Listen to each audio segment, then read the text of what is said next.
Hajirah Abdullah tengah sibuk memilah tumbuhan mintu.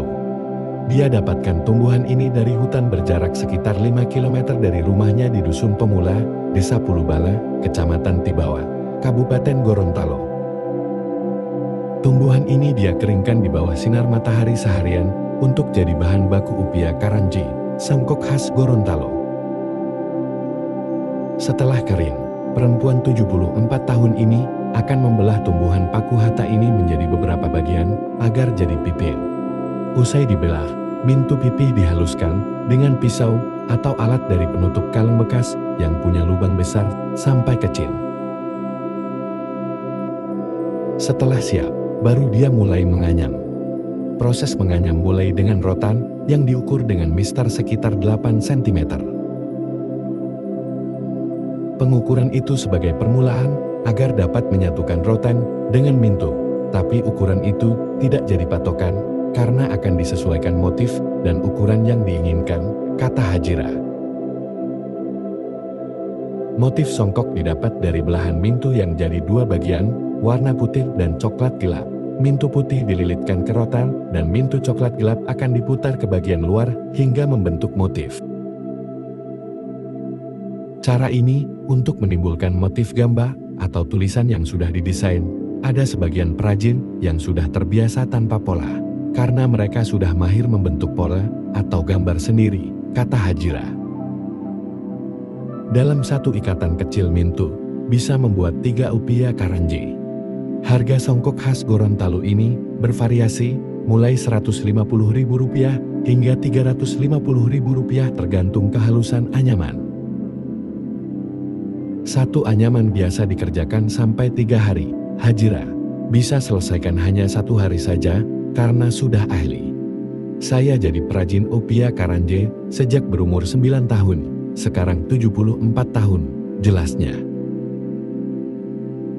Upia karanji merupakan peci atau songkok maupun kopia, sudah ada sejak lama dan identik dengan suku Gorontalo. Dalam kebudayaan Gorontalo, upia karanji seringkali digunakan saat perayaan hari-hari besar Islam, seperti Maulid Nabi Muhammad, Tahun Baru Islam, Hari Raya Idul Fitri, dan Idul Adha. Basri Amin, peneliti sejarah sosial dari Universitas Negeri Gorontalo dalam tulisannya mengatakan, upia karanji sudah ada sejak abad ke-17. Peci itu kerap digunakan Sultan Eyato, yang memimpin Kesultanan Gorontalo yang berperan besar dalam Islamisasi Gorontalo. Namun, pada abad ke-20, banyak perubahan, nasionalisme bangkit, organisasi kebangsaan lintas suku dan kelompok menguat, pergaulan antar bangsa, terutama di benua Asia, dan perjumpaan dengan Eropa juga meluas. Saat itu, bangsa-bangsa India, Tiongkok, Arab, dan Eropa membawa pengaruh dalam pola berpakaian. Upia karanji mulai ditinggalkan. Hajirah bisa dibilang sebagai pelopor atau orang yang mengabdikan diri melestarikan songkok khas Gorontalo ini.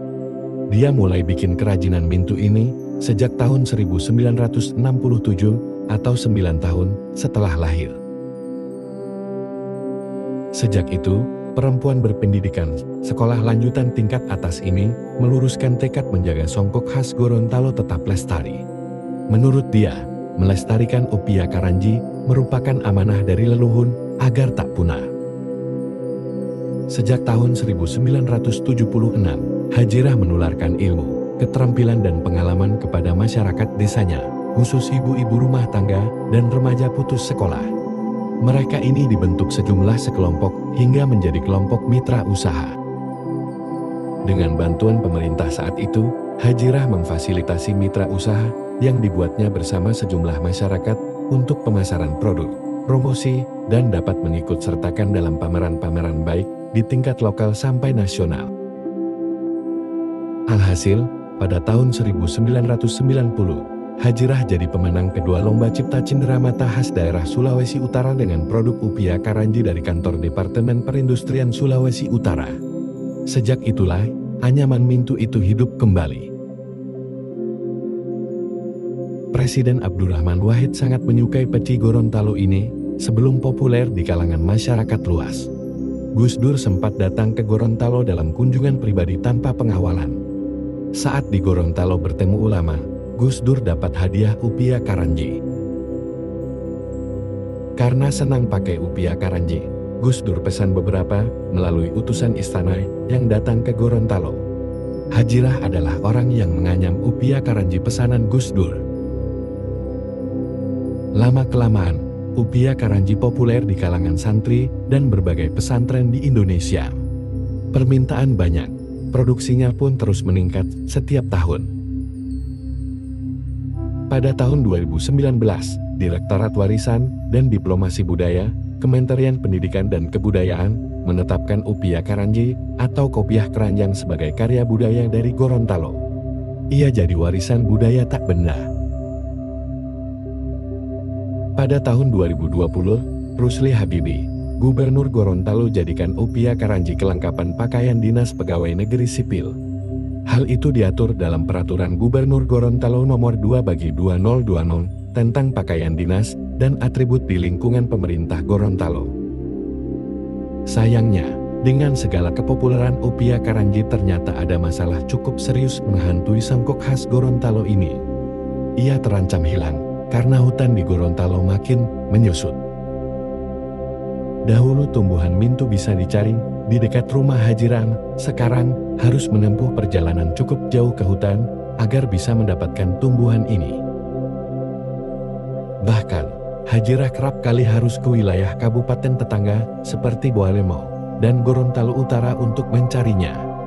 Dia bilang, kondisi Gorontalo yang makin banyak perkebunan, terutama kebun jagung dan pemukiman warga, menjadi penyebab mintu makin sulit.